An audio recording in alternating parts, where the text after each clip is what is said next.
Some GeForce NOW launches you see coming a mile away, big games, huge fan bases, blockbuster marketing, but others, yeah, sometimes you're scanning carrots at a checkout or drawing cards in a palace and wondering, how did we end up here?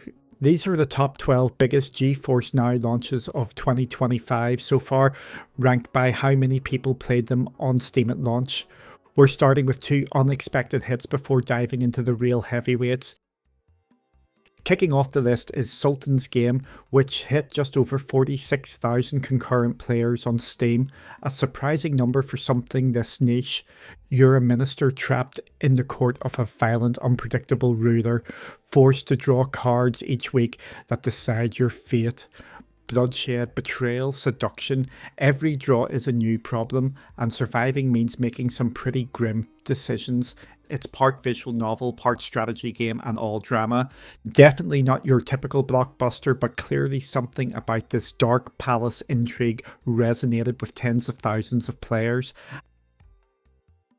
At number 11 is Supermarket Simulator, which peaked at over 51,000 concurrent players on Steam. And no, you're not imagining it.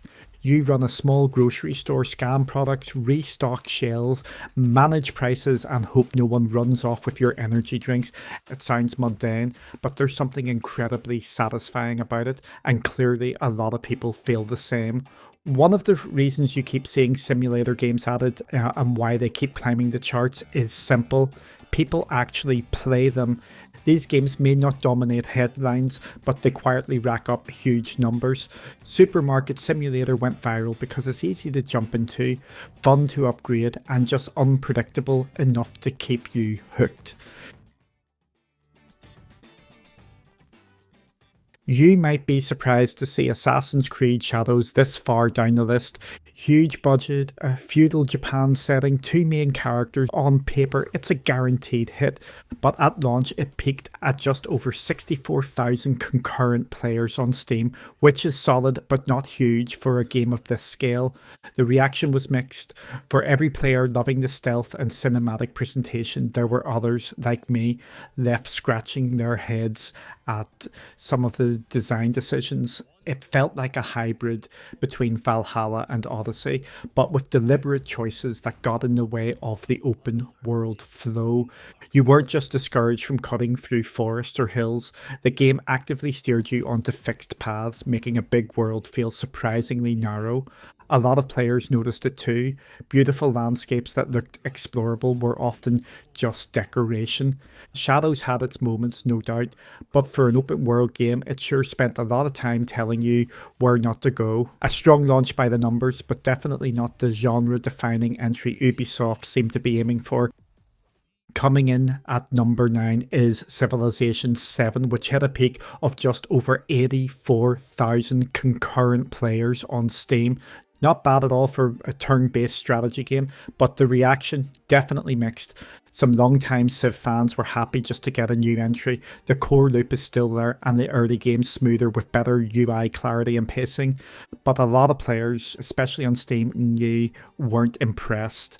At launch, the game landed with a mixed rating and complaints came in fast, missing features, clunky menus, some saying it felt like a step back. The UI was especially divisive, more console-like and not always helpful. That said, it's still Civ. It's still addictive, and it still eats entire evenings before you realise what's happened. So even if it didn't completely stick the landing, it was always going to be one of the biggest launches of the year, just maybe not the most loved. Cracking in at number 8 is inZOI, a South Korean life sim peaking at around 87,000 concurrent players on Steam.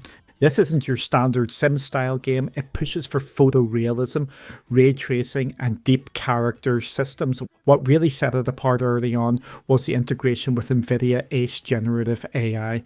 The Smart ZOI feature lets NPCs develop goals, remember past interactions and even speak their thoughts, powered by NVIDIA's small language model, bringing a new level of autonomy to in-game characters.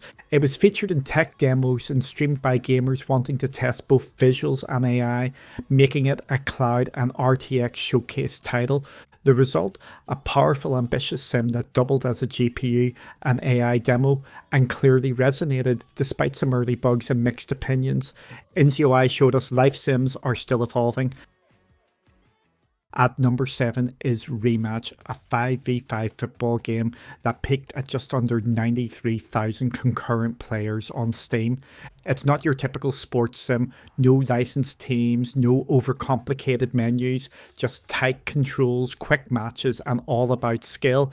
It's fast, aggressive, and really rewards players who want something more hands-on than EAFC. It might not click with everyone, but if it does, you'll absolutely love it. It's the kind of game that doesn't explain itself too much. It expects you to learn by playing, and clearly a lot of people were more than happy to do just that. Clair Obscur Expedition 33, another serious Game of the Year contender. This turn-based RPG feels like stepping inside a living painting. Every frame is stunning, with a unique art style that blends hand-drawn and digital textures into something truly special. But it's not just eye candy. The tactical combat is deep and rewarding, demanding thoughtful planning and clever use of your team's abilities. The pacing is deliberate but never slow, with tight encounters that keep you on your toes. Critics have praised its polished storytelling and the way it manages to balance challenge without frustrating players. It's quickly building a dedicated fanbase, with many calling it one of the freshest and most engaging RPGs of the year. If you like strategy games that look as good as they play, Clair Obscur deserves a spot on your radar. Dune Awakening, the massive open-world survival game set on the harsh deserts of Arrakis. It peaked at around 189,000 concurrent players on Steam, a huge number for a survival game that's still shaping its world. Dune Awakening combines base building, resource management, and brutal PvP in one of sci-fi's most iconic settings. Sandworms, spice harvesting, and desert storms all add layers of intensity and unpredictability. The game's ambitious scale and constant updates have kept players coming back, and the community is growing fast. It's being talked about as a potential game changer in survival MMOs this year. Whether you want to build your fortress or hunt giant worms, Dune offers a sprawling, challenging experience you won't forget. Is Oblivion Remastered, which hit a peak of just over 216,000 concurrent players on Steam. It was arguably the worst kept secret in gaming. People have been whispering about it for over a year, and when it finally dropped, the nostalgia hit hard. This is still the same Oblivion under the hood. Clunky dialogue, floaty combat, and guards who can smell a crime from a mile away, but now with upgraded visuals, a modern UI, and support for high resolutions and frame rates. Some players jumped in for the first time, others came back just to punch mud crabs in 4K. It's not perfect, mods still carry a lot of the weight, but as remasters go, it was a crowd pleaser, a reminder that people will always return to Tamriel, especially if it's not ESO. Kingdom Come Deliverance 2, which peaked at just over 256,000 concurrent players on Steam. Impressive for a detailed, realistic medieval RPG. Building on the solid foundation of the first game, it doubles down on brutal melee combat, immersive historical accuracy, and a story-driven world. No hand-holding here.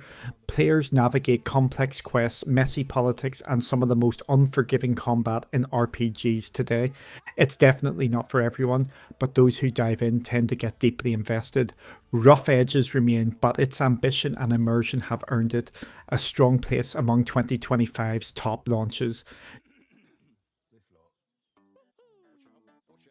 Split Fiction peaked at about 259,000 concurrent players on Steam.